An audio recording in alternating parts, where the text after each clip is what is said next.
हो चुका आगाज हो चुका आगाज युग बदलने का, रण बदलने की तैयारी करो, जीत उसी की होगी जिसका संघर्ष है जारी। जी हाँ, नमस्कार साथियों, सभी विद्यार्थियों, सभी मेरे भाई बहनों, सभी मित्रों, आपका हार्दिक है, आपका अभिनंदन है, आपका स्वागत है हमारे इस online education platform education channel पर। आपका हार्दिक अभिनंदन है।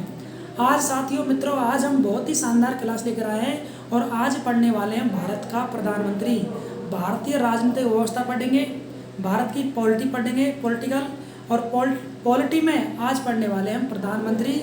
जो प्रधानमंत्री को आप समझेंगे, इसको पेन कॉफ़ी साथ में रजिस्टर लेकर तैयार हो जाए, कमर कस लीजिए और नोट्स बना लें, और आपका कोई भी क्वेश्चन प्रधानमंत्री से संबंधित आपके छूटे नहीं। तो प्रधानमंत्री के बारे में पढ़ेंगे। प्रधानमंत्री का पद है, उसका कार्य है, उसका त्यागपत्र है, उसकी नियुक्ति, उसके शपथ है, उसका कार्यकाल और प्रधानमंत्री शक्तियाँ। प्रधानमंत्री से ए से जेड तक की क्लास होने वाली है। शांति बनाए रखें और प्यारपूर्वक आपको पढ़ना है। तो देखिए, आज हम पढ़ने वाले प्रधानमंत्री। तो देखो, प्रधानमंत्री के बारे में पढ़ लेते हैं। जो ये प्रधानमंत्री होता है, ये कार्यपालिका का क्या होता है? जी हाँ, ये कार्यपालिका का वास्तविक मुख्य होता है। क्या होता है? वास्तविक मुख्य होता है। नंबर एक बात देखिए, पहले हम प्रधानमंत्री के बारे में कुछ फैक्ट पढ़ लेते हैं, उसके बाद आर्टिकल लेंगे। जो भारत का प्रधानमंत्री होता है, ये कार्यपालिका का वास्तु क्या होता है? मुख्य होता है। अगर मित्रों आपसे पूछ ले कार्यपालिका का संवैधानिक मुखिया, तो वो होता है राष्ट्रपति। जी हाँ, कौन होता है? वो आपके भारत का राष्ट्रपति होता है। ये संवैधानिक कार्यपालिका का मुखिय होता है, देश का प्रथम नागरिक कहलाता है। हम क्या पढ़ रहे हैं? प्रधानमंत्री। प्रधानमंत्री क्या होता है? कार्यपालिका का वास्तविक मुखिया होता है। इनको आप अंडरलाइन कीजिए। इसके बाद देखिए, हाँ जी, सरकार शासन का मुखिया। सरकार शासन का मुखिया, जो प्रधानमंत्री होगा वो क्या होगा? सरकार के शासन का मुखिया होगा। जो सरकार होगी, जिस दल की जिसको बहुमत मिलेगा लोकसभा में, उसका शासन का मुखिया होता है। ठीक है ना? और बहुमत दल का नेता बोल सकते हैं, या मुखिया, नेता या मुखिया। जिस सरकार को भारत के लोकतंत्र में, डेमोक्रेसी में जब वोटिंग होते हैं लोकसभा के, जिसको बहुमत मिले, तो उसका मुखिया कौन होता है? प्रधानमंत्री होता है। भारत में क्या होगी? एक मंत्री परिषद होगी। क्या होगी साथियों? एक मंत्री परिषद होगी। भारत में एक मंत्री परिषद होगी, और एक मंत्री परिषद का मुखिया कौन होगा? इसका मुखिया प्रधानमंत्री होगा। क्या होगा? भारत में एक मंत्री परिषद होगी, जिसका मुखिया प्रधानमंत्री, पीएम, प्राइम मिनिस्टर, उसका मुख्य होगा। समझने का प्रयास कीजिए। क्या समझे? मंत्री परिषद होगी, मंत्री परिषद का मुखिया वो देश का प्रधानमंत्री होता है। क्या होता है? देश का प्रधानमंत्री ही इसका मुखिया होता है। किसका? मंत्री परिषद का मुखिया देश का प्रधानमंत्री होता है। समझे आप? थोड़ा नोट कर लीजिए इनको, वेरी इंपॉर्टेंट है एग्जाम की दृष्टि से। साथ में लिखते रहें, और समझने की चीज़ आज ज़्यादा है साथियों। प्रधानमंत्री एक बहुत बड़ा पद होता है, और आपको समझना भी है। कंपटीशन की दृष्टि से तो आपको समझना ही है, कॉलेज की दृष्टि से आपको समझना है, लेकिन वैसे भी प्रत्येक भारतीय नागरिक को हमारे संविधान में जो व्यवस्था है उनकी जानकारी होना अति आवश्यक है। एक सच्चे लोकतंत्र क्या है, ये पहचान होती है। इसको आप नोट डाउन कर लीजिए। हाँ जी, लिख लिया आपने? हाँ जी। और देखिए, भारत में संसदीय, कौन सी? भारत में संसदीय प्रणाली को अपनाया गया है। जी हाँ, ठीक है ना? भारत में संसदीय प्रणाली को अपना गया है, जिस संसदीय प्रणाली को अपना गया है, जिसमें राष्ट्रपति की शक्तियों का प्रयोग कौन करता है? मंत्री परिषद। कौन करता है? मंत्री परिषद करती है। मंत्री परिषद का मुखिया यानी कि भारत का प्रधानमंत्री होता है। जी हाँ, कौन सा होता है? प्रधानमंत्री। जिसे साथियों मित्रों, जिसे यानी कि प्राइम मिनिस्टर कहा जाता है। भारत में संसदीय शासन व्यवस्था को अपनाया गया है, और संसदीय शासन व्यवस्था की जो राष्ट्रपति शक्तियाँ, उनका उपयोग मंत्री परिषद करती है। मंत्री परिषद का मुखिया प्रधानमंत्री होता है। इसको आप नोट डाउन कर लीजिए। ठीक है ना? अब हमारे भारत के संविधान के जादूगर कह सकते हैं, या संविधान के विशेषज्ञ बोल सकते हैं, कानून के निर्माण बोल सकते हैं, है ना? संविधान को बनाने वाले हमारे भारत के महान व्यक्ति डॉक्टर भीमराव अंबेडकर ने जो भारत का प्रधानमंत्री का पद है, इसके बारे में क्या कहा है कि भारत का प्रधानमंत्री अमेरिका के राष्ट्रपति के समान है। क्या बोला है? लिख लो उस बात को। डॉक्टर भीमराव डॉक्टर भीमराव अंबेडकर ने भारत के प्रधानमंत्री को यूएसए यानी कि अमेरिका के राष्ट्रपति से तुलना की है। अमेरिका के राष्ट्रपति से तुलना की है। वेरी इंपॉर्टेंट लाइन है। भारत के संविधान के निर्माता, संविधान के विशेषज्ञ, कानून के जनक अंबेडकर ने भारत के प्रधानमंत्री का जो पद होगा संविधान में, उस प्रधानमंत्री को अमेरिका के राष्ट्रपति के पद से यूएसए क्या की तुलना की है। किसने की है? भारत के डॉक्टर भीमराव अंबेडकर ने किसके? भारत के प्रधानमंत्री पद की तुलना किससे की है? अमेरिका के राष्ट्रपति के पद से तुलना की है। इसको साथियों नोट डाउन कर लीजिए, साथ में लिखते रहें ताकि आपको समझने में आसान रहे। और यानी कि है ना, ठीक है, लिख लिया आपने? हाँ जी। और सरकार का प्रवक्ता की संज्ञा दी गई है ना, इसको लिख सकते हैं। क्या लिख सकते हैं?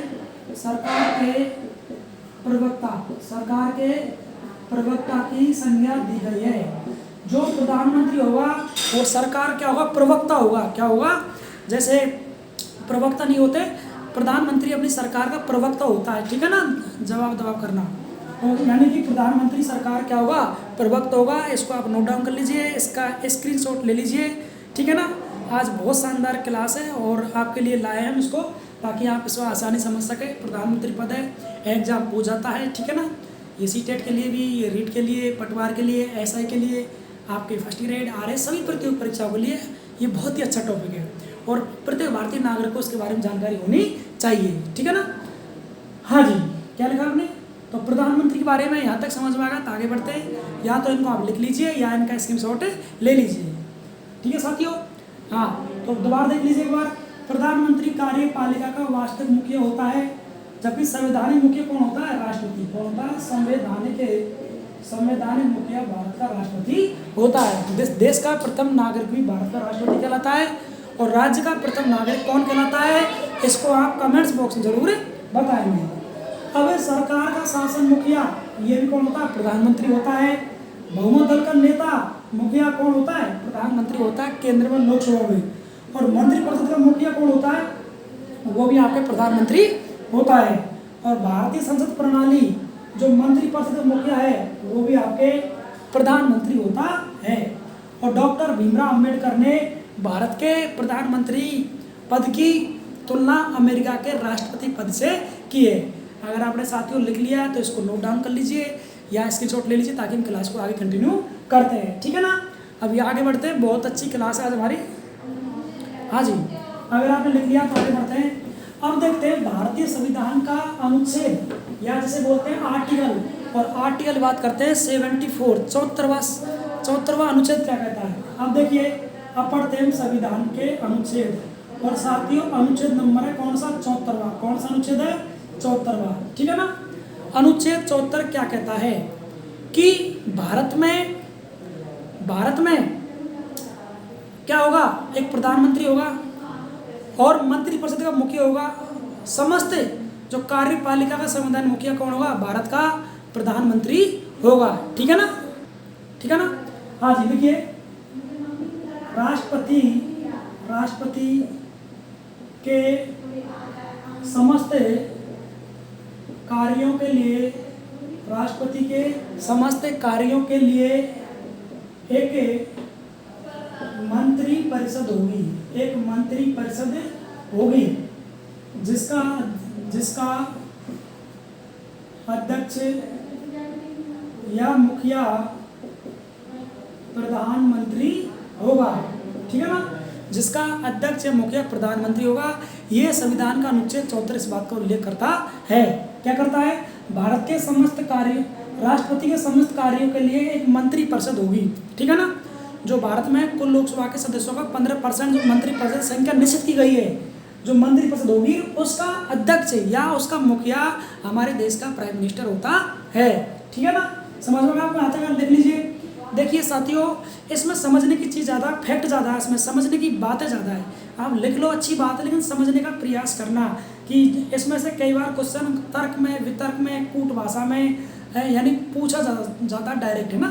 तो इसलिए आप समझने का प्रयास कीजिए। लिख लिया आपने? आगे देखिए, तो ये तो अनुच्छेद 74 का चल रहा है। इसके बाद ठीक है ना, तो यानी कि उसका अध्यक्ष कौन होता है? भारत का प्रधानमंत्री होता है। इसको आप नोट डाउन कर लीजिए, लिख लीजिए इसको आप जल्दी से। हाँ जी, आगे देखिए, 42वां संविधान संशोधन, 42वां संविधान संशोधन 1976 में क्या हुआ था? संशोधन। क्या हुआ था? संशोधन। और इस संशोधन में क्या हुआ था? जो मंत्रिपरिषद, क्या मंत्री परिषद की सलाह, मंत्री परिषद की सलाह को राष्ट्रपति को मानना होगा, राष्ट्रपति को मानना होगा। ठीक है ना? देखिए बहुत ही ये गहराई की बात है, यूपीएससी आरपीएससी बहुत ही शानदार आरएस तक की लेवल की बात है कि 42वां संविधान संशोधन 1976 में मंत्री परिषद की सलाह को प्रधान देश का राष्ट्रपति क्या करेगा? देश का राष्ट्रपति उसको मानेगा। ये बाध्य, मतलब बाध्य कर दिया उसको, समझ रहे ना? बाध्य कर दिया किसमें? 42वां संविधान 1976 में। आगे देखो आ क्या होता है, इसको लिख लीजिए आप यहाँ तक जो, ठीक है ना? हाँ जी, लिख लिया आपने? हाँ लिख लीजिए, 42वां संविधान संशोधन 1976 में। ठीक है ना? हाँ जी, आगे देखिए, आगे लिख सकते हैं आप 44वां संविधान संशोधन। कौन सा? 44वां संविधान संशोधन 1978 में। ठीक है ना? 44वां संविधान संशोधन 1978 में राष्ट्रपति को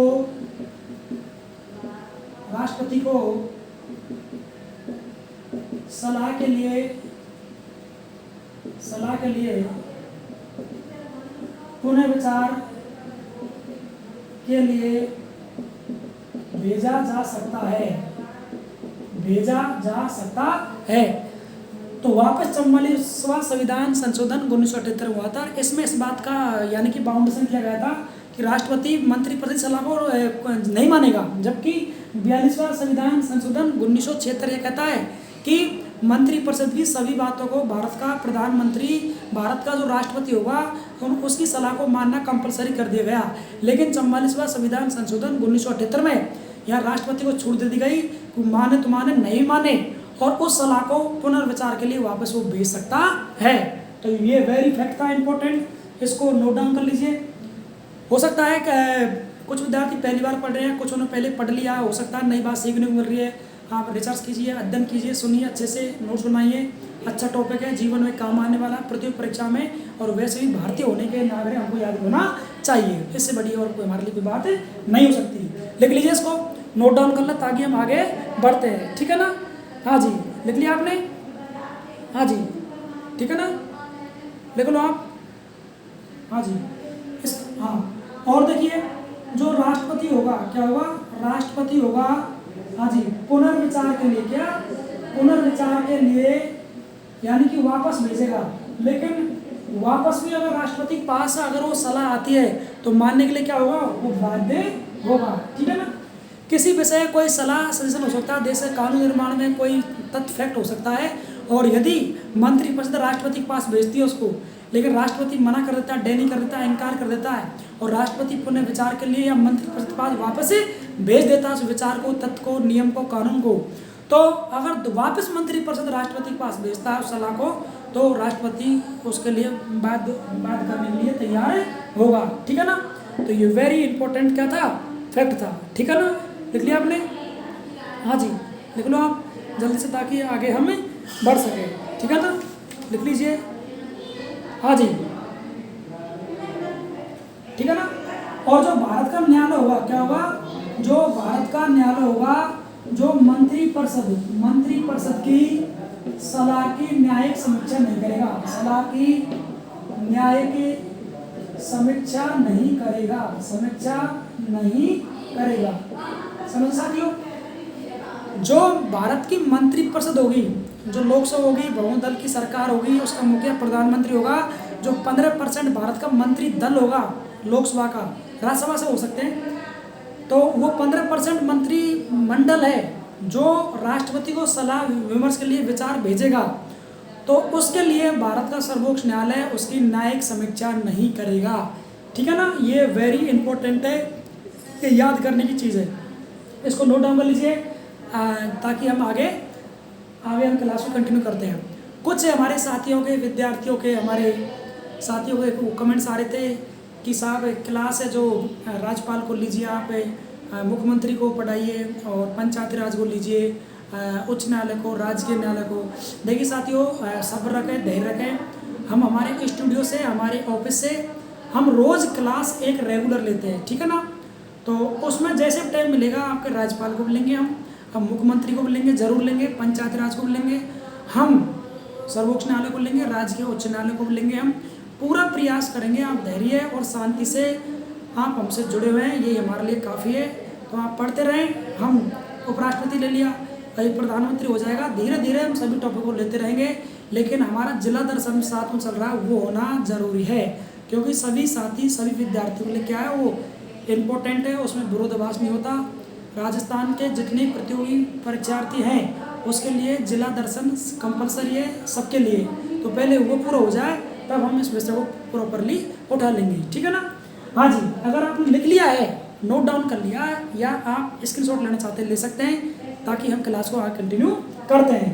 तो क्या लिखा, न्यायालय मंत्रिपरिषदीय सलाह के लिए न्यायिक समीक्षा नहीं करेगा। वेरी इंपॉर्टेंट साथियों, ये बात थी, इसको आप अंडरलाइन कर लीजिए, ठीक है ना। आगे बढ़ते हैं।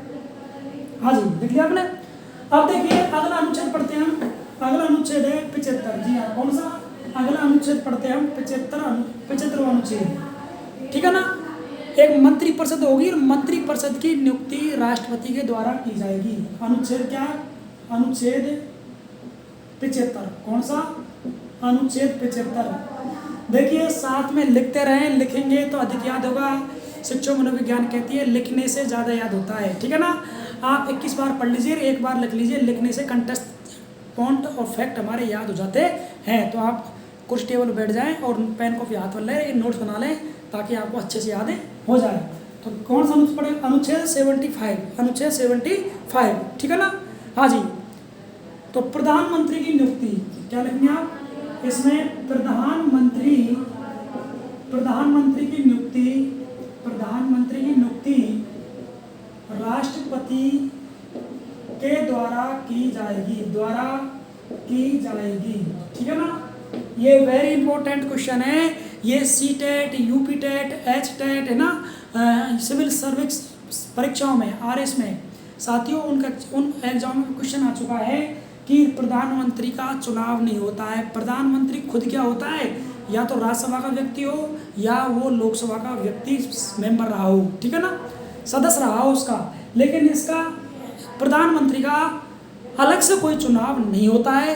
जो सरकार, जो दल को बहुमत मिलता है, उसका जो बहुदल का नेता होता है उसकी पार्टी तय करती है। इसलिए भारत का राष्ट्रपति क्या करता है? इसको नियुक्त करता है। काफ़ी बार क्वेश्चन आ चुका है कि भारत का प्रधानमंत्री क्या होता है? निर्वाचित होता है, मनोनीत होता है, या नियुक्त होता है, ठीक है ना। तो याद करना, जीवन में क्या होता है? उसकी नियुक्ति होती है। क्या होती है? नियुक्त किया जाता है। किस द्वारा? भारत के राष्ट्रपति के द्वारा, ठीक है ना। आगे देखिए, और प्रधानमंत्री की सलाह से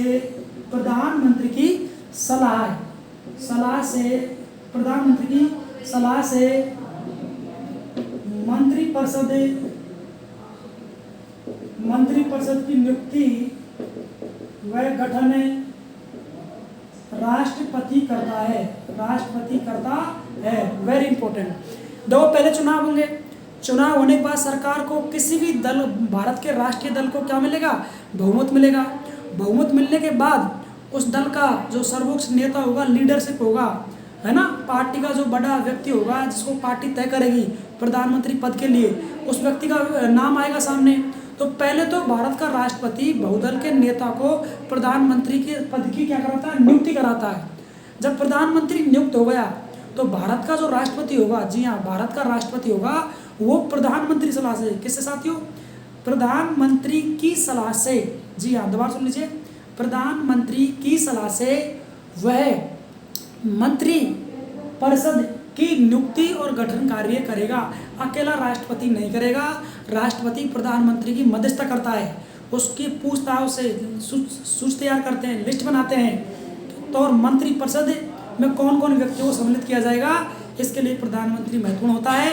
तब जाकर राष्ट्रपति उस मंत्री परिषद का गठन करता है, उनकी शपथ भी उनका यानी दिलाने कार्य, नियुक्ति का कार्य कौन करता है? भारत का राष्ट्रपति करता है।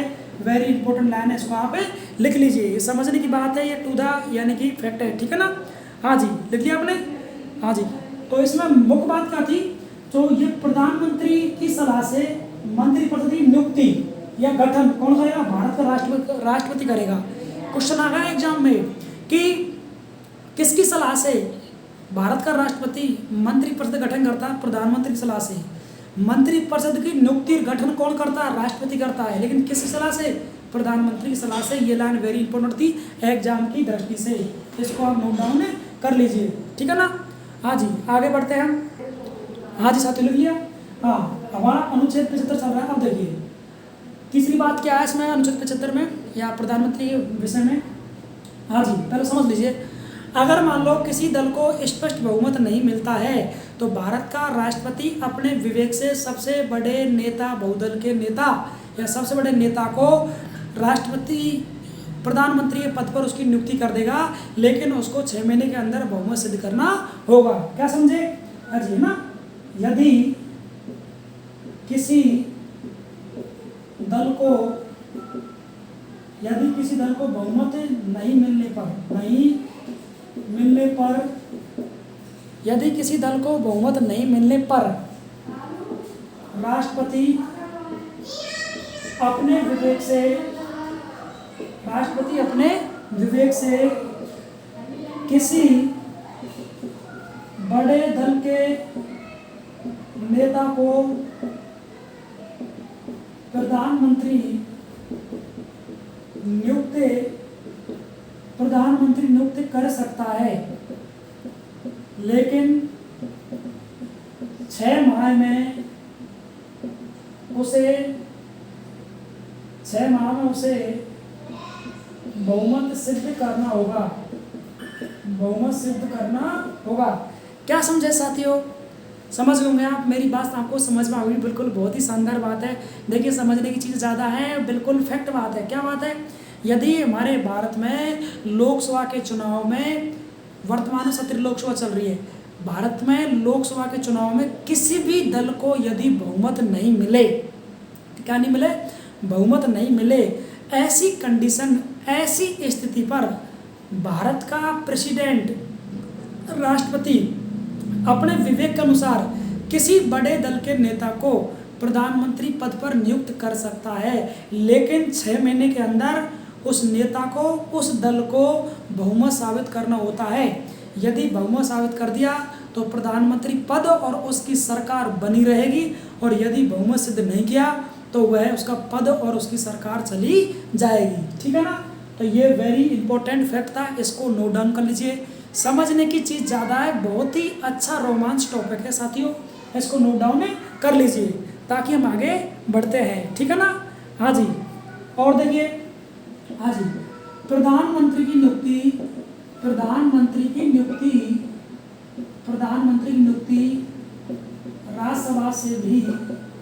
राज्यसभा से भी की जा सकती है, ठीक है ना।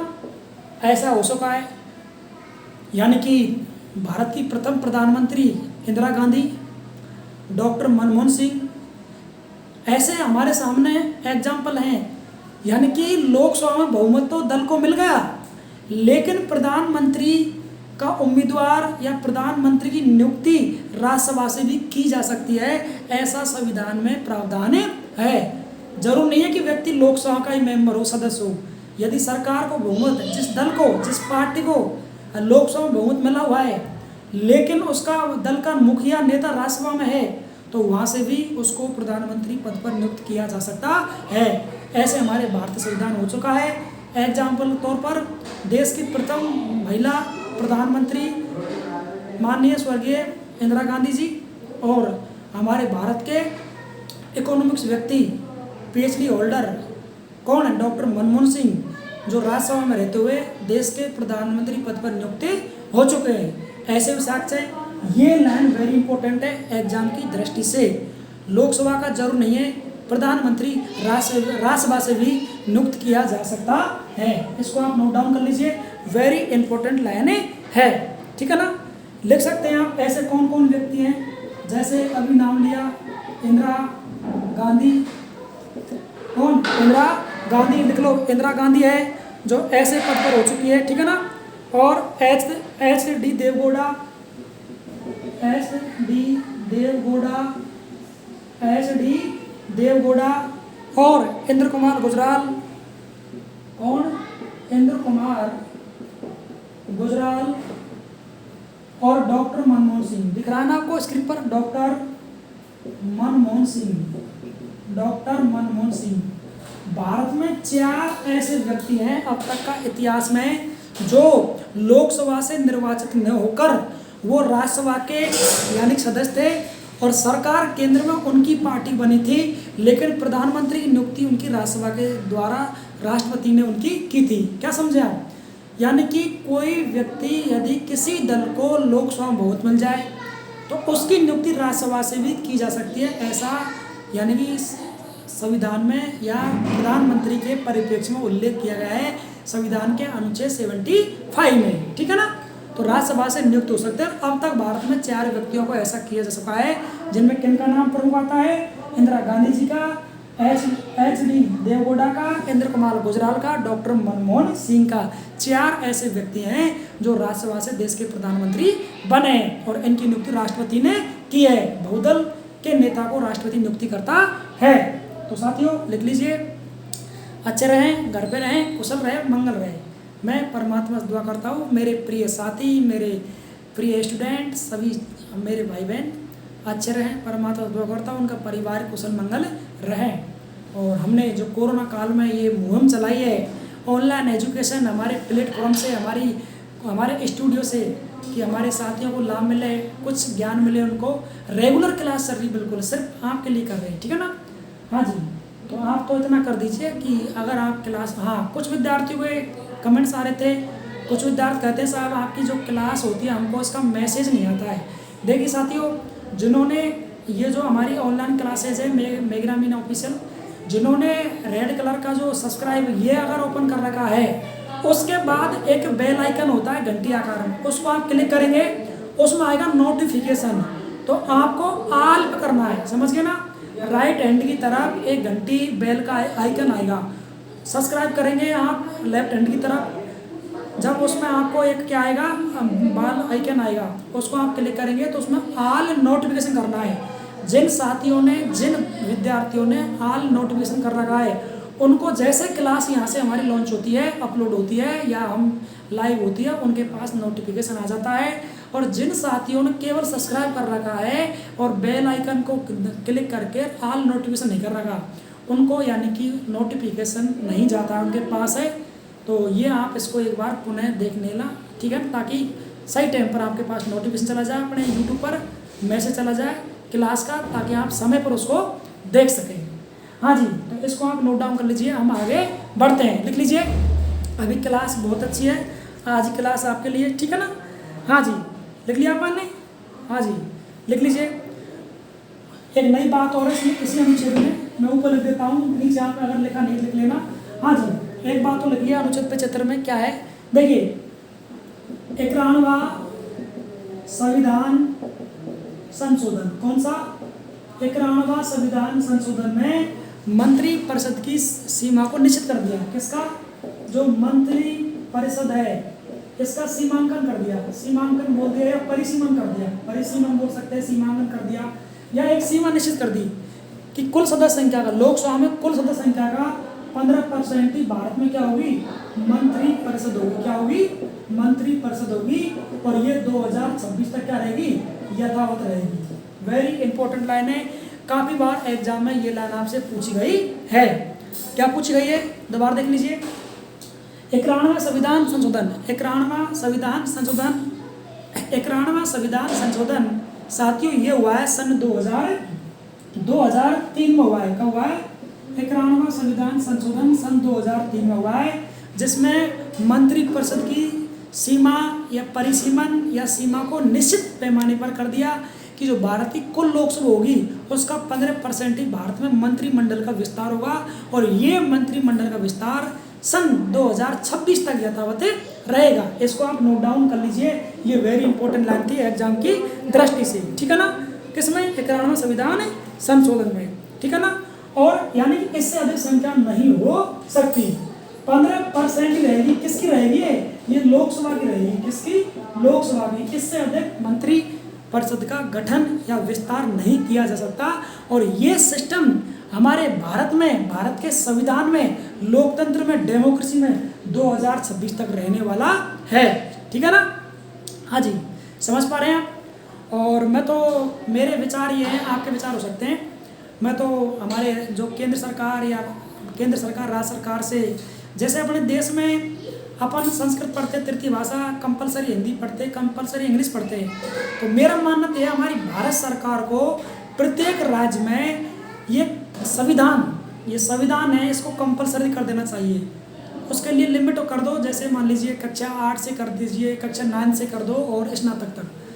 क्योंकि कोई ज़रूर नहीं है विद्यार्थी, हर विद्यार्थी कला वर्ग ले, 11वीं 12वीं पॉलिटिक्स पढ़े, BA में राजनीति पढ़े, MA स्नातक कर, MA करे पॉलिटिकल ले। लेकिन कंपलसरी संविधान की एक बुक लागू करने से हमारे देश के 130 करोड़ नागरिक हैं, उनको देश की कानून, उनको व्यवस्था, संविधान की व्यवस्थाएं, उनके अधिकार, मूल कर्तव्य है, मौलिक अधिकार है, निर्वाचन आयोग है, सर्वोच्च न्यायालय है, इनके बारे में वो जान सके, अपने अधिकार के लिए बोल सके। क्योंकि आज हमारे देश में साक्षरता निम्न है, आज हमारे देश में भुखमरी है, अशिक्षा है, गरीबी है। तो हमारे जो भारत के नागरिक हैं उनको लोकतंत्र, निर्वाचन, मतदाता अभी जागरूक नहीं है।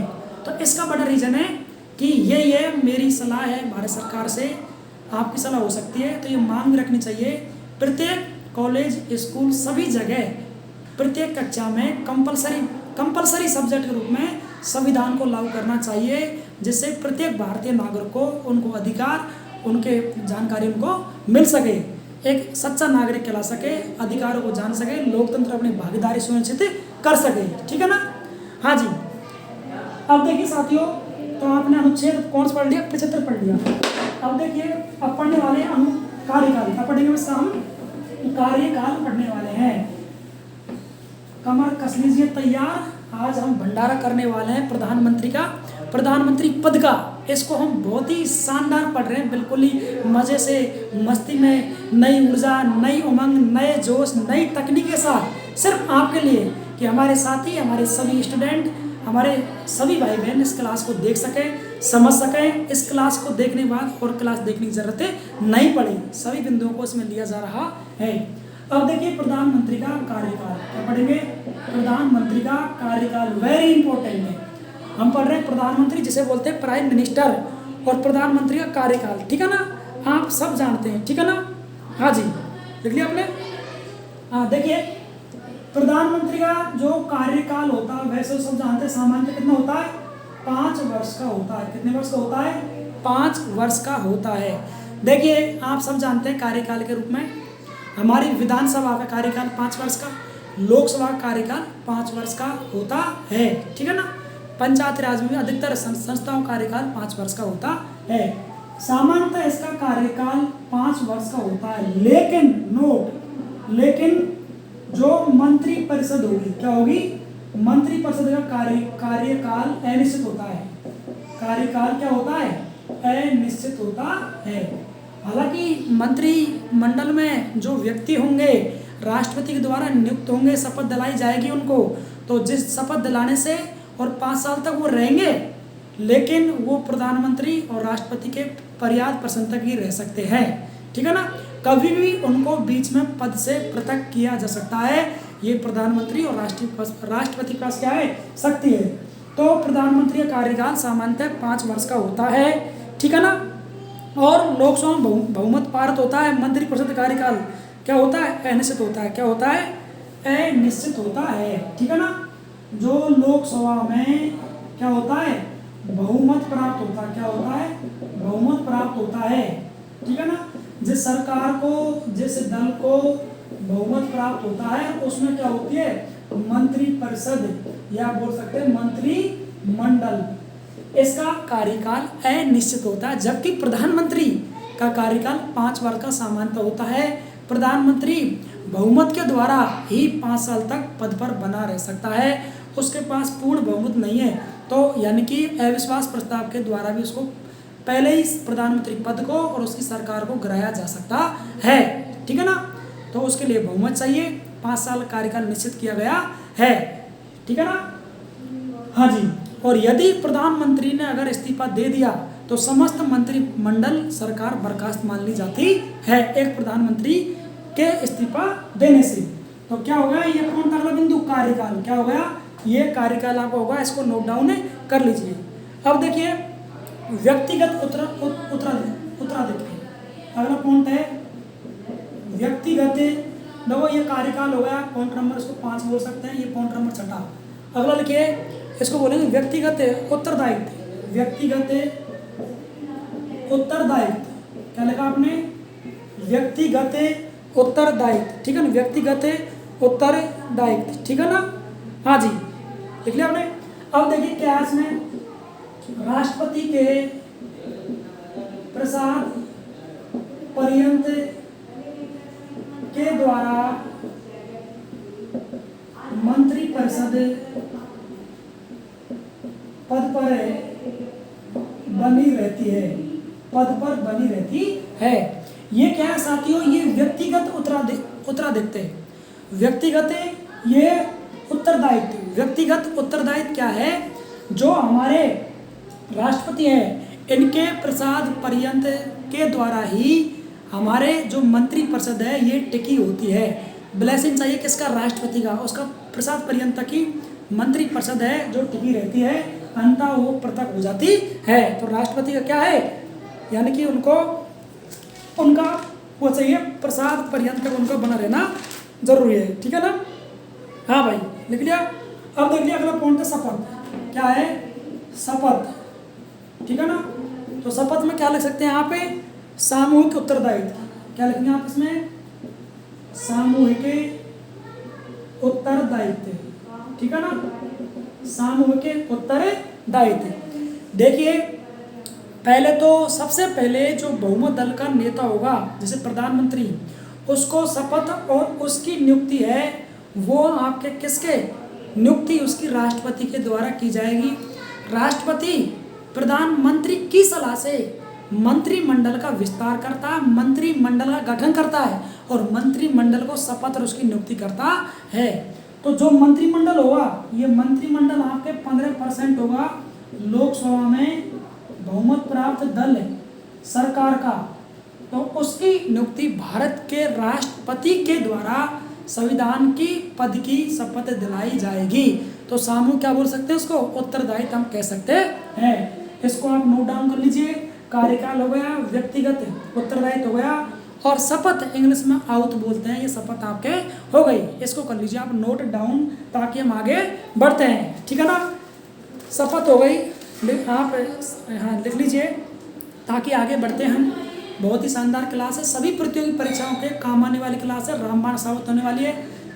आप इतना कर दिए, क्लास को शेयर जरूर कर दें, अपने साथियों को भी भेजते रहें ताकि वो भी इस क्लास का आनंद लें, वो भी कुछ सीखने को मिले उनको, वो भी क्लास को देखें। कोरोना काल में फ्री है, घर पे है, पढ़ाई थोड़ी बाधित है उनकी, तो वो भाई बहन भी क्लास को देख सकें। और पहली बार नए हैं तो आप सब्सक्राइब करने के साथ भी आप बेल आइकन पे ऑल नोटिफिकेशन दबाएं ताकि हमारी जो क्लास आएगी हमारे यहाँ स्टूडियो से, हमारी ऑफिस से, इसका नोटिफिकेशन आपको तुरंत प्राप्त हो जाए।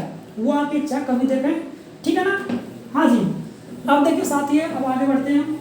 हाँ जी, क्योंकि शिक्षा शेरनी का दूध है, जो जितना पिएगा उतना ही क्या करेगा, दहाड़ेगा। ठीक है ना, और देखिए चुनौतियाँ उन्हीं के सामने आती है जो बेहतरीन खिलाड़ी होता है, जो बेहतरीन खिलाड़ी होता है उसके सामने चुनौतियाँ आती है और उनका सामना करना चाहिए। हाँ जी, अगला हमारा जो पॉइंट है देखिए वो है योग्यता। क्या है, योग्यता, या इसको बोल सकते हैं योग्यताएं, या बोल सकते हैं इसको क्वालिफिकेशन, यानी कि योग्यताएं क्या क्या चाहिए। आप सब जानते हैं योग्यता सिमिलर है, समान है। लगा सरपंच से प्रधानमंत्री की योग्यताएं समान है, कुछ ये लाभ का पद और ये आयु जरूर चेंज होती है, लगभग समान है। तो क्या है, पहली बात तो भारत का नागरिक हो। क्या हो, भारत का नागरिक हो। भारत का नागरिक कौन होगा, यानी कि जो व्यक्ति प्रधानमंत्री पद पर होगा। देखो हम पढ़ रहे हैं यहाँ पर केवल प्रधानमंत्री, मंत्रिपरिषद और मंत्रिमंडल को नहीं पढ़ रहे, लेकिन प्रधानमंत्री के इर्द गिर्द में उसको साथ लेके चल रहे हैं। क्योंकि आया था ना कि मंत्रिमंडल का गठन प्रधानमंत्री सलाह से राष्ट्रपति करता है। 91वां संविधान संशोधन सन 2003 के द्वारा 15% संख्या निश्चित कर दी है मंत्रिमंडल की लोकसभा में प्राप्त बहुमत की सरकार को, ठीक है ना। यह संख्या 2026 तक रहने वाली है। हाँ जी, तो पहली बात तो जो प्रधानमंत्री की योग्यता है, क्वालिफिकेशन बोल सकते हैं, वह भारत का नागरिक हो, पहली योग्यता, ठीक है ना, भारत का नागरिक हो, ठीक है ना। दूसरा व्यक्ति है वह किसी भी संसद का सदस्य हो, वह किसी भी संसद का क्या हो, सदस्य हो, किसी भी संसद का सदस्य हो, यानी कि वह लोकसभा का हो सकता है या वह राज्यसभा का हो सकता है। हमारी जो संसद है, संविधान के अनुच्छेद 79 में संसद का उल्लेख किया गया है। संसद 3 अंगों से मिलकर बनी है। राजस्थान पुलिस में, पटवारी में, ग्राम सेवक में, बहुत सारी प्रतियोगी परीक्षा में सीधा क्वेश्चन पूछा गया है कि संसद कितने अंगों से मिलकर बनी होती है। राज्यसभा से, लोकसभा से और राष्ट्रपति से मिलकर बनी होती है। और संसद का उल्लेख 79 में किया गया, किसका, पार्लियामेंट का उल्लेख, संसद का। तो प्रधानमंत्री होगा, संसद का क्या होगा, सदस्य होगा, किसी भी सदन का, लोकसभा को, राज्यसभा को। हमारे भारत में 1951 से आज 2021 तक अगर बात करें तो सर्वाधिक जो प्रधानमंत्री हुए हैं वो लोकसभा के द्वारा हुए हैं। अब तक 4 प्रधानमंत्री ऐसे जो मैंने आपको लिखा दिया जो राज्यसभा से सीधे प्रधानमंत्री पद पर पहुंचे हैं। मतलब किसी भी सदन का व्यक्ति हो प्रधानमंत्री पद के लिए योग्य हो सकता है, ठीक है ना। अगली देखिए, हाँ जी, ठीक है ना, लिख लिया आपने, हाँ जी। और देखिए, वह किसी लाभ के पद पर आसीन हो, ये तो कॉमन सी बात है, आप जानते हैं, ठीक है ना, हाँ जी। और 6 महीने के अंदर उसे, किसको, इस प्रधानमंत्री उम्मीदवार को 6 महीने के अंदर या भीतर उसे, ठीक है ना, क्या करना पड़ेगा, उसे संसद की सदस्यता लेनी होगी, संसद की सदस्यता लेनी होगी। जो भी भारत का प्रधानमंत्री होगा, यदि वह संसद का सदस्य नहीं है, यदि कोई व्यक्ति बिना संसद का सदस्य रहे हैं तो वह 6 महीने तक मंत्री पद को धारण कर सकता है, लेकिन वह उसको 6 महीने के अंदर उसको सदस्यता लेनी होगी। मान लीजिए कोई भारत का प्रधानमंत्री है और प्रधानमंत्री किसी भी संसद का सदस्य नहीं है, तो 6 महीने के लिए वह मंत्री परिषद का पद सदस्यता ले सकता है, लेकिन 6 महीने के अंदर क्या करनी होगी, इसको 6 महीने के अंदर उसे संसद की सदस्यता लेनी होगी, कंपलसरी है, अन्यथा उसको प्रधानमंत्री पद से पृथक कर दिया जाएगा, ठीक है ना। तो प्रधानमंत्री की योग्यता क्या थी, किसी भी सदन का व्यक्ति हो सकता है, और यदि व्यक्ति नहीं है तो 6 महीने के अंदर उसको सदस्यता लेनी होगी, तो वह नियुक्त हो सकता है, किसके लिए, प्रधानमंत्री पद के लिए, ठीक है ना, लिख लिया आपने। अब है अगला बिंदु में पद से हटाना। अगला पॉइंट क्या है, पद से हटाना, पद से हटाना। अब देखिए, इस प्रधानमंत्री को हम कैसे पद से हटाएंगे, ये रोमांचक बात है, ठीक है ना। कैसे हटाएंगे, यहाँ पर हम तो हटा नहीं सकते, क्योंकि भारत देश लोकतंत्र, दुनिया का सबसे बड़ा लोकतंत्र अपना भारत देश है, ये हमारे लिए गर्व की बात है, ठीक है ना। ये हमारे लिए गर्व की बात है कि दुनिया का सबसे बड़ा लोकतंत्र भारत देश का है, तो आपको और हमको सबको गर्व होना चाहिए, ठीक है ना। और जो हमारे संविधान के बनाने वाले बाबा साहब डॉक्टर भीमराव अम्बेडकर, जिसकी मूर्ति USA, दुनिया का चौधरी कौन है, अमेरिका, दुनिया का सबसे शक्तिशाली राष्ट्र कौन सा, अमेरिका है, क्योंकि आप जानते हैं ब्यूटी पावर मिला हुआ है, UN का, संयुक्त राष्ट्र संघ का मुख्यालय न्यूयॉर्क में है, अंतर्राष्ट्रीय मुद्रा क्या, डॉलर है, दुनिया का चौधरी अमेरिका। अमेरिका की संसद में अम्बेडकर की फोटो लगी हुई है, यानी मूर्ति लगी हुई है सर्कल में अंदर जो, तो ये हमारे लिए और आपके लिए क्या गर्व की बात है। दुनिया का सबसे बड़ा लोकतंत्र भारत देश है, ये लोकतंत्र जिंदा रहना चाहिए ताकि हमारा देश और आप और हम जिंदे रह सकें, ये हमारा गर्व की बात है। तो पद से कैसे हटाएंगे, तो पद से हटाने के लिए कौन हटाएंगे, तो देखिए लोकसभा में अविश्वास प्रस्ताव लाया जाएगा विपक्ष द्वारा। क्या है, लोकसभा में, ठीक है ना, अविश्वास प्रस्ताव के द्वारा पद से हटाया जा सकता है।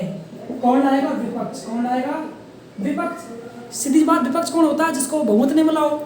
भाई भारत में जो राष्ट्रीय दल है, तो राष्ट्रीय दल में एक को तो यानी कि बहुमत मिलता है, बाकी जिनको नहीं मिलता है तो गठबंधन कर लेते हैं, या जो दूसरे नंबर पर रहता है वो क्या कहलाएगा? विपक्ष कहलाएगा। तो विपक्ष या और सभी गठबंधन करके उनको लगता है प्रधानमंत्री को पद से हटाना चाहिए, पद का दुरुपयोग कर रहा है, संविधान की मर्यादा को उल्लंघन कर रहा है, संविधान के अकॉर्डिंग कार्य कर रहा है, उनको लगता है कि प्रधानमंत्री पद से हटाया जाए। तो भारत की लोकसभा में सांसदों के द्वारा, विपक्षी दल के द्वारा अविश्वास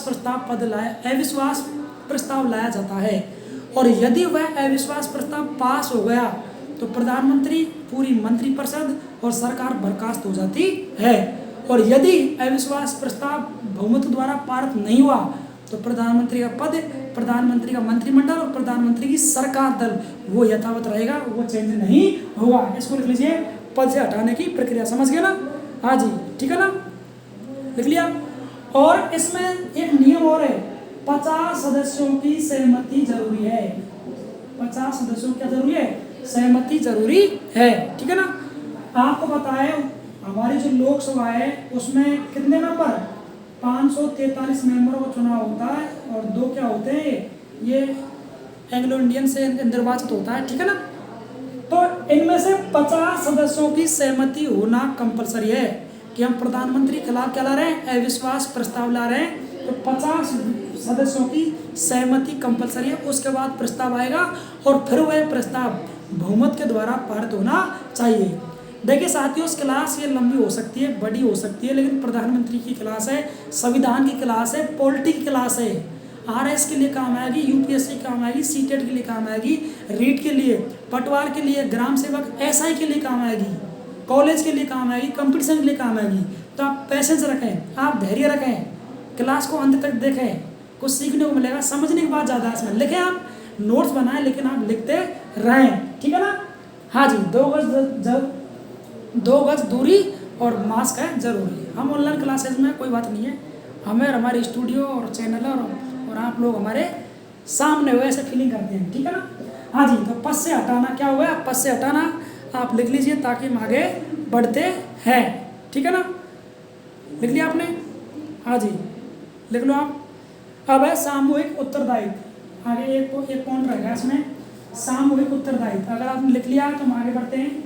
हाँ जी, प्रधानमंत्री की हमारी क्लास चल रही है जो एग्जाम की दृष्टि से ये वेरी इंपॉर्टेंट है, ठीक है ना।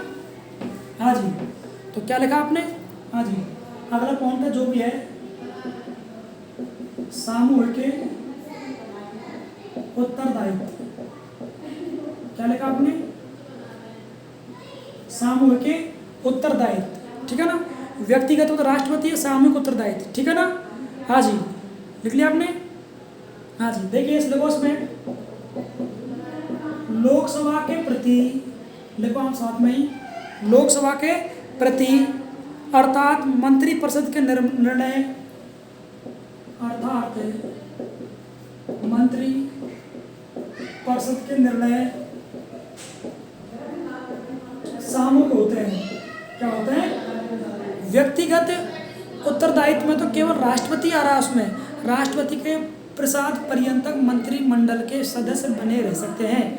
और यहाँ का है सामूहिक उत्तरदायित्व, लोकसभा के प्रति अर्थात मंत्रिपरिषद के मंत्रिपरिषद के सदस्य हैं सामूहिक उत्तरदायी होते हैं। किसके प्रति? ये लोकसभा के प्रति, ठीक है ना।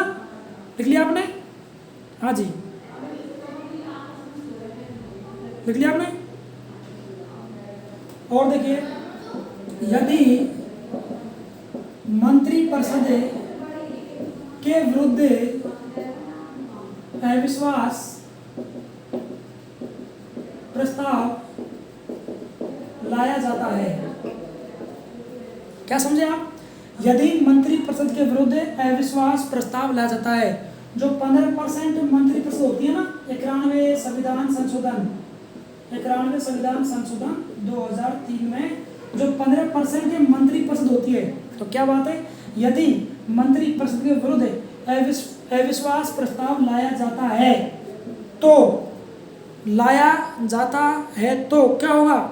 समस्त मंत्रिपरिषद को त्यागपत्र देना पड़ेगा। समस्त मंत्रिपरिषद को त्याग पत्र देना पड़ेगा। समस्त मंत्रिपरिषद को यानी कि त्याग पत्र देना होगा। लेकिन कब ये प्रस्ताव पास हो जाएगा, ये पारित होगा या ये पास हो जाएगा?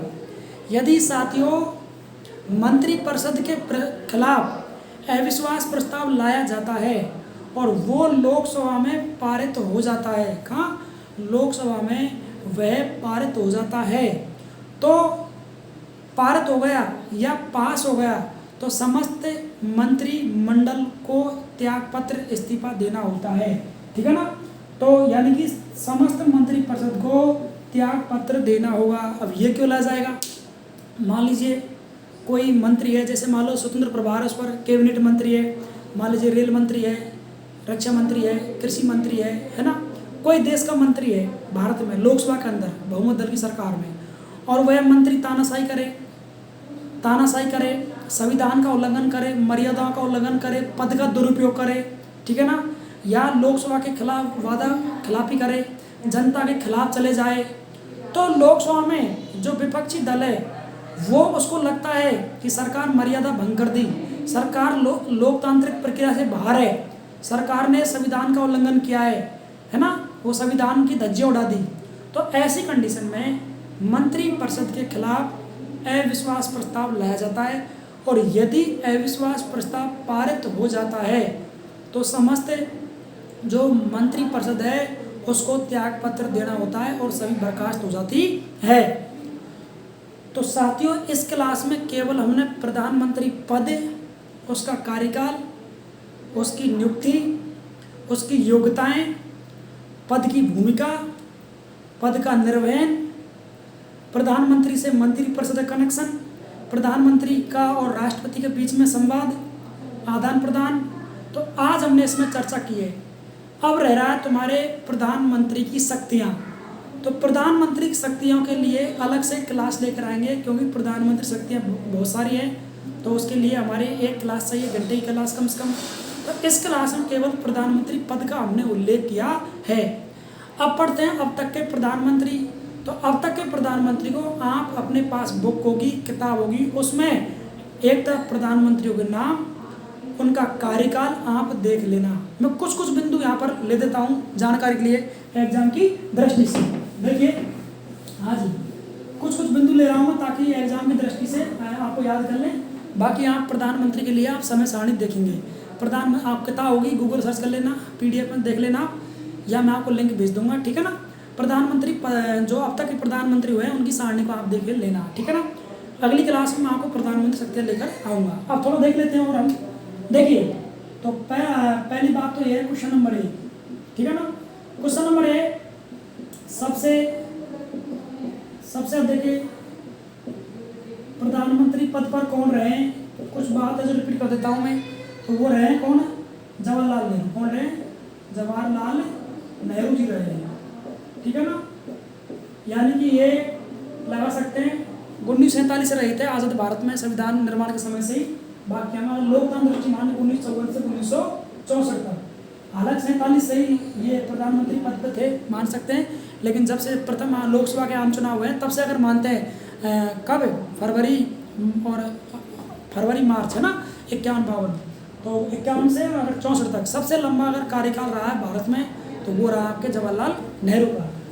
कुछ क्वेश्चन है जो मैं रिपीट करता हूँ। दूसरा है देश की प्रथम महिला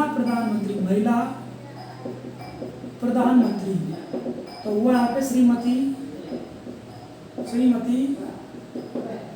इंदिरा गांधी। कौन थी? श्रीमती इंदिरा गांधी, ठीक है ना? और प्रथम, ठीक है ना? हाँ जी।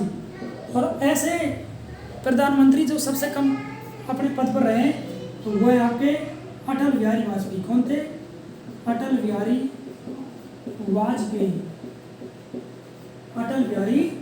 वाजपेयी, ठीक है ना? कितने दिन रहते? ये मात्र इनका कार्यकाल 13 से दिन रहा था, 13-16 दिन, है ना? ठीक है ना? और आप समय सारणी देख लेना, उसमें अधिक कार्यकाल, कम कार्यकाल, है ना? प्रथम मुस्लिम या जो भी है, दलित है, जो भी, मतलब आप देख लेना उसमें। लिखा हुआ है एक तरफ, कई बार एग्जाम पूछ लेता है यूपीएससी आरपीएससी में कि प्रधानमंत्री का क्रम बताइए, तो एक तरफ 4 प्रधानमंत्री दे देगा और उनका वो दे देगा कार्यकाल, अब मिलान कीजिए तिथियों को। इसके लिए आप एक समय सारणी आप देख लेना, ये तो मैंने 2-3 रिपीट किए हैं। पहले प्रधानमंत्री पंडित जवाहरलाल नेहरू थे, सबसे अधिक लंबा कार्यकाल रहा। भारत की प्रथम प्रधानमंत्री महिला की बात करें तो एक हुई अब तक, वो ये श्रीमती इंदिरा गांधी, और सबसे कम कार्यकाल रहा है वो अटल बिहारी वाजपेयी का रहा है। हालांकि दूसरी बार इन्होंने पूरा कार्यकाल किया है, लेकिन जब पहली बार 1996 आए थे तो इनका कार्यकाल सबसे कम दिन का रहा है। ठीक है साथियों, और देख लेना आप उसमें सिक्कों के प्रधानमंत्री डॉक्टर मनमोहन सिंह है, देख लेना आप उसमें समय सारणी में सब कुछ लिखा हुआ है। अगली क्लास में हम लेकर आएंगे आपके लिए बहुत ही शानदार क्लास, और वो लेकर आएंगे हम क्या, प्रधानमंत्री की शक्तियाँ लेकर आएंगे, कार्यपालिका, विधायी, न्यायपालिका है ना, नियुक्ति संबंधी है ना, जो भी है उनको हम लेकर आएंगे। ठीक है ना। और जिला दर्शन में हमारे 10 जिले हो चुके हैं अब तक। सभी साथियों, जितने भी राजस्थान की प्रतियोगी परीक्षा की तैयारी करने वाले सभी साथियों से, सभी विद्यार्थियों से, सभी मेरे छोटे बड़े भाई बहनों से अनुरोध है, अगर आप राजस्थान की किसी भी प्रतियोगी परीक्षा की तैयारी कर रहे हैं तो आप जिला दर्शन को अवश्य देखें। प्रत्येक जिला दर्शन की 1 घंटे क्लास है, उसमें सैकड़ों क्वेश्चन है जो आपके लिए रामबाण साबित होंगे, सीधे एग्जाम आपको मिलने वाले हैं। तो आप इस क्लास के लिंक में जाएंगे, मेघराम मीना ऑफिशियल जो आपका चैनल है, इसकी प्ले लिस्ट बनी हुई अंदर, इसमें राजस्थान का जिला दर्शन, वहाँ 10 जिले आपको पढ़ा दिया। और अगला जिला है जिला दर्शन धौलपुर, वो आपको शीघ्र ही आपके लॉन्च कर दिया जाएगा। तो आप यदि इस क्लास को सबसे अधिक शेयर कीजिए, और जो कमेंट्स आ रहे थे, समस्या आ रही थी साहब हमारे पास से नोटिफिकेशन नहीं आता है, तो उनके लिए बता दिया मैंने, जिन साथियों ने चैनल सब्सक्राइब कर रखा है लेकिन ऑल नोटिफिकेशन नहीं कर रखा, कैसे करेंगे? सीधा फंडा है, जब आप एक क्लास देखते हो तो ऊपर चैनल का नाम आता है, चैनल का नाम आएगा, इस क्लास का प्लेटफॉर्म का मेघराम मीना ऑफिशियल। तो जैसे ही आपको सब्सक्राइब आपने नहीं कर रखा तो रेड में लिखा आएगा, सब्सक्राइब कर देंगे, सब्सक्राइब चैनल हो गया। उसके अलावा बेल आइकन का चिन्ह उसको दबाना है, और उसके ऊपर आएगा ऑल नोटिफिकेशन, उस पर आपको एक बार क्लिक कर देना है। जब भी हमारे स्टूडियो से क्लास होगी, रिकॉर्ड क्लास होगी, लाइव क्लास होगी, तो तुरंत ही आपके पास नोटिफिकेशन चला जाएगा। आप अपनी सुविधा के अनुसार कभी क्लास को देख सकते हैं। और इस क्लास का आप या फ़ायदा मत लो, कि आपको ज्ञान मिल रहा है, इसको परोसिए, इसको आप अपने साथियों को, अपने क्लासमेटों को, अपने भाई बहनों को जो शिक्षा से जुड़े हुए हैं, जो कंपटीशन की तैयारी कर रहे हैं, उनके लिए भी ये क्लास रामबाण साबित होने वाली है। उनको भी आप इस क्लास को शेयर करें। हम रेगुलर रोज़ 1 क्लास या 2 क्लास हमारे स्टूडियो से, हमारे ऑनलाइन प्लेटफॉर्म से हम क्लास रोज़ रेगुलर लाते हैं, ताकि आपकी अध्ययन पढ़ाई रेगुलर रहे। तो आज के लिए साथियों इतना ही। नमस्कार, जय हिंद, जय भारत, राधे राधे, जय श्री कृष्णा, जय जवाहर। आपने अब तक क्लास देखी, आपका प्यार, आपका साथ, आपकी दुआएं मेरे साथ रहेगी तो मुझे नई ऊर्जा मिलेगी, मुझे नया जोश मिलेगा। सभी क्लासों को नई ऊर्जा, नई तकनीकी, नए जोश, नई उमंग के साथ मैं आपके सामने हाजिर हो सकूं। तो साथियों फिर मिलते हैं अगली कक्षा में, मुझे दीजिए इजाज़त। नमस्कार, धन्यवाद।